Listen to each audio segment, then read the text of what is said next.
দেশে হামের পরীক্ষা হয় রাজধানীর মহাখালীতে জনস্বাস্থ্য ইনস্টিটিউটে, আর কোথাও এমন ব্যবস্থা নেই।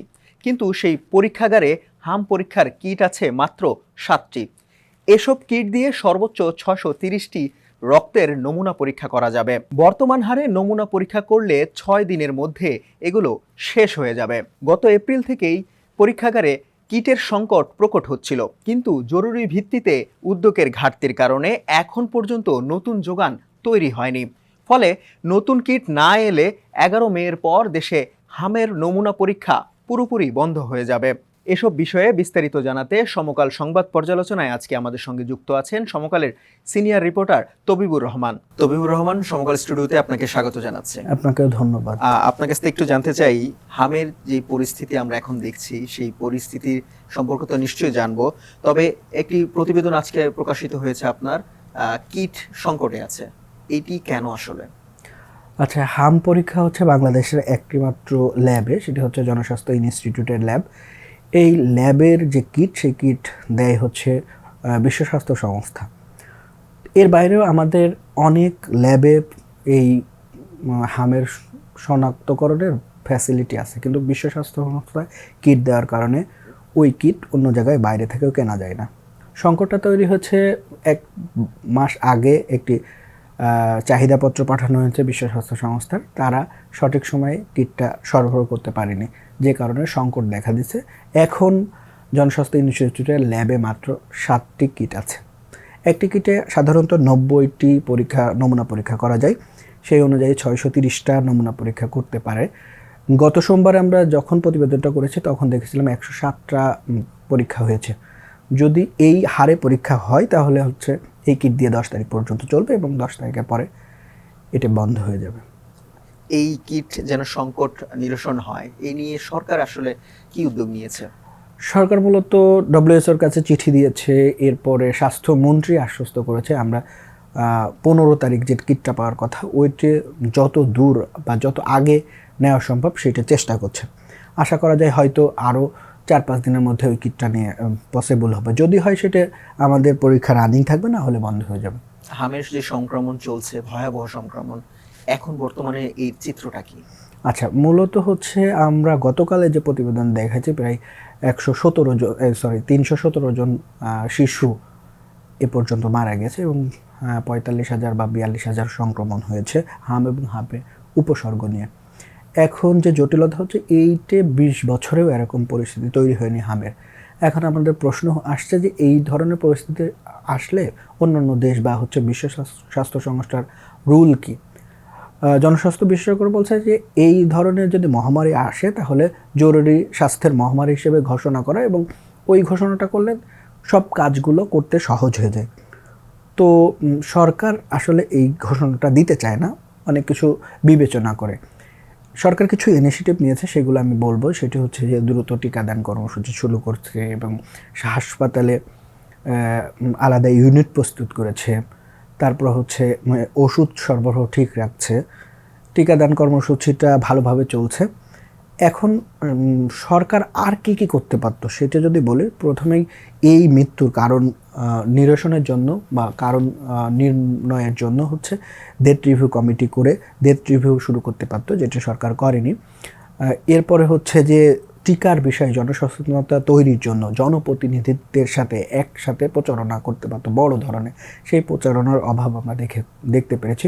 এর আগে যে করোনার সময় কিন্তু এই ধরনের প্রচারণা ছিল এবং টিকা ভীতি যে মানুষের মধ্যে ছিল সেটা কিন্তু দূর হয়ে গিয়েছিল। এটা আবার আস্তে আস্তে ফিরে আসছে, অনেকেই টিকা নেয়নি। আমরা এর আগে আরেকটা প্রতিবেদনে দেখাইছিলাম যে সবচেয়ে ঝুঁকিপূর্ণ জনগোষ্ঠী, সেই জনগোষ্ঠী টিকার আওতায় নেয় বা টিকা নিতে চাচ্ছে না। ধরেন ঝুঁকিপূর্ণ জনগোষ্ঠী কে? সবচেয়ে ঝুঁকিপূর্ণ জনগোষ্ঠী হচ্ছে বস্তির নাগরিক, তারা বেশি জন একসাথে বসবাস করে এবং হচ্ছে তারা রাষ্ট্রের সকল সুযোগ সুবিধা সামাজিক সুবিধা থেকে বঞ্চিত। এদের মধ্যে যে জনসচেতনতা তৈরির জন্য কার্যক্রমটা আরও গতি বাড়াতে পারতো, যেখানে সরকারের কিছু গ্যাপ আছে। এরপরে হচ্ছে যে রোগীগুলো শনাক্ত হচ্ছে তাদেরকে আলাদা করে চিকিৎসা নিশ্চিত করতে এবং তাদের পরিবারের আলাদাভাবে টেস্ট করে নিশ্চিত হচ্ছে যে তাদের মানে হামে জীবাণু আছে কিনা, যেটা করতে ব্যর্থ হয়েছে। সামনে হয়তো করার চেষ্টা করবে আর কি। কত শতাংশ শিশুকে এখন পর্যন্ত হামের টিকার আওতায় আনা গেছে? মূলত হাম প্রতিরোধে জরুরি টিকাদান কর্মসূচি পরিচালিত হচ্ছে। সরকারের লক্ষ্য ছিল 3 সপ্তাহের মধ্যে সারা বাংলাদেশে 1,80,00,000 টিকাদান প্রস্তুত করবে। সেই লক্ষ্য অনুযায়ী আরও হয়তো 1 সপ্তাহ মতো ক্যাম্পেইন চলবে। আমরা যতটুকু গতকালের ইনফরমেশন, প্রায় 89% শিশু এবং টিকার আওতায় চলে আসছে। স্বাস্থ্য অধিদপ্তর একটা পর্যালোচনা করছে যে এই টিকা দেওয়ার পরে কি হচ্ছে। তো আমাদের মূলত গত 5 এপ্রিল থেকে ঝুঁকিপূর্ণ 29টা উপজেলায় টিকাদান কর্মসূচি পরিচালিত হয়ে আসছিল এবং সেই টিকাদান কর্মসূচি 3 সপ্তাহ অতিক্রম হওয়ার পরে দেখছি আমরা সেই এলাকায় সংক্রমণ কিছুটা কম। তো টিকার কার্যকারিতা শুরু হয়ে গেছে, অ্যান্টিবডি গ্রো করছে। যদি মানে 100% শিশু এই টিকার আওতায় চলে আসে তাহলে হয়তো আস্তে আস্তে সংক্রমণ কমে আসবে। কোন কোন জেলাগুলোতে সবচেয়ে বেশি মৃত্যুর হার আপনি দেখতে পাচ্ছেন এবং সংক্রমণও বেশি দেখতে পাচ্ছেন? আচ্ছা, মূলত 4টা জেলা একদম খুবই বেশি। বরিশাল, এরপরে হচ্ছে আপনার নরসিংদী, ময়মনসিংহ আর ঢাকা। ঢাকায় হচ্ছে মৃত্যুর হার সবচেয়ে বেশি এবং ঢাকা মৃত্যুর হার সবচেয়ে বেশি হওয়ার আরেকটা কারণ আছে, যেটা বিভিন্ন হাসপাতাল থেকে ঘুরে এই ঢাকা বিভিন্ন হাসপাতালে ভর্তি হয় এবং এমন সময় ভর্তি হয় সে সময় চিকিৎসা চালানো বা চিকিৎসা কন্টিনিউ করা সম্ভব হয় না, মানে চিকিৎসার সুযোগই থাকে না আর কি। আরেকটি বিষয় একটু জানতে চাই, এই হামের এই প্রাদুর্ভাবটি আসলে নিয়ন্ত্রণে সরকারের এখন বর্তমানে কি করণীয়? আমরা দেখেছি যে যখনই স্বাস্থ্যমন্ত্রীকে প্রশ্ন করা হয় তিনি অন্তর্বর্তী সরকারের দোষ দিচ্ছেন, আবার আওয়ামী লীগের বিগত যে ক্ষমতাচ্যুত আওয়ামী লীগের দোষ দিচ্ছেন। এখন কি সেই দোষারোপ করার সময় নাকি কি ধরনের পদক্ষেপ নেওয়া বলে উচিত? সরকারের এখন 2টা বিষয় সবচেয়ে বড় উচিত, সেটা হচ্ছে অপুষ্টি এবং ঘনবসতি এলাকায় টিকার ক্যাম্পেইন সবচেয়ে বড় এবং জোরে সোরে করা। প্রত্যেকটা শিশু যাতে টিকায় আওতায় আসে সেই তথ্য নিশ্চিত করা, মৃত্যুর কারণটা পর্যালোচনা করা এবং হচ্ছে জনসম্মুখে তুলে ধরা যে এই কারণেই মৃত্যু হচ্ছে। এখানে অন্তর্বর্তীকালীন সরকার বা আওয়ামী লীগ সরকারের দোষ না দিয়ে এই সরকারের উচিত এটা প্রতিরোধ করা।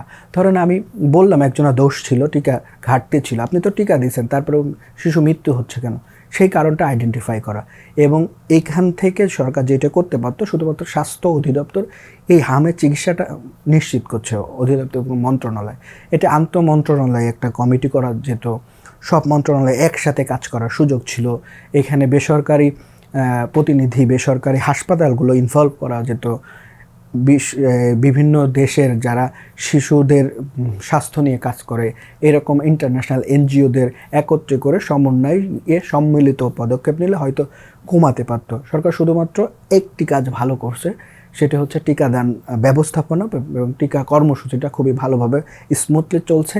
এর বাইরে আর কোনো কাজেই সমন্বয় নেই। এই সমন্বয়টা জনস্বাস্থ্য বিশেষজ্ঞরা খুব জোর দিয়ে বলছে এবং তাগিদ দিচ্ছে যে দ্রুত সময়ে আন্তঃমন্ত্রণালয়ে একটা সমন্বয় জরুরি। আর একটি বিষয় আপনার কাছে একটু শেষ প্রশ্ন আপনার কাছে জানতে চাই, আগামীতে কি আরো প্রকোপ বাড়বে বলে মনে করছেন কিনা? আচ্ছা, জনস্বাস্থ্য বিশেষজ্ঞরা বলছে যে এই প্রকোপ হয়তো মে মাসের শেষের দিকে আস্তে আস্তে ধীরে ধীরে কমে আসবে। তার উদাহরণ স্বাস্থ্য অধিদপ্তরের জরিপেও আমরা দেখতে পেরেছি যে গত 30শে মে যে টিকাদান কর্মসূচি ছিল 30 উপজেলা কেন্দ্রিক, এই 30শে মে না, 5 এপ্রিল, এই 30টা উপজেলায় কিন্তু এখন সংক্রমণ কম এবং হচ্ছে যে রোগীগুলো পাওয়া যাচ্ছে অন্য অন্য উপজেলায়।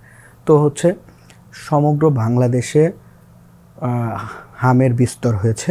টিকাদান কর্মসূচি সমগ্র বাংলাদেশে করতে হবে এবং এই টিকাদান কর্মসূচি কন্টিনিউ থাকতে হবে। জি, অসংখ্য ধন্যবাদ আপনাকে আমাদেরকে সময় দেওয়ার জন্য। থ্যাংক ইউ সো মাচ, আপনাকেও ধন্যবাদ। দর্শক, এই ছিল সমকাল সংবাদ পর্যালোচনার আজকের বিষয়। অন্য কোনো দিন অন্য কোনো বিষয় নিয়ে আমরা আবারও হাজির হব। ততক্ষণ পর্যন্ত সমকালের সঙ্গেই থাকুন।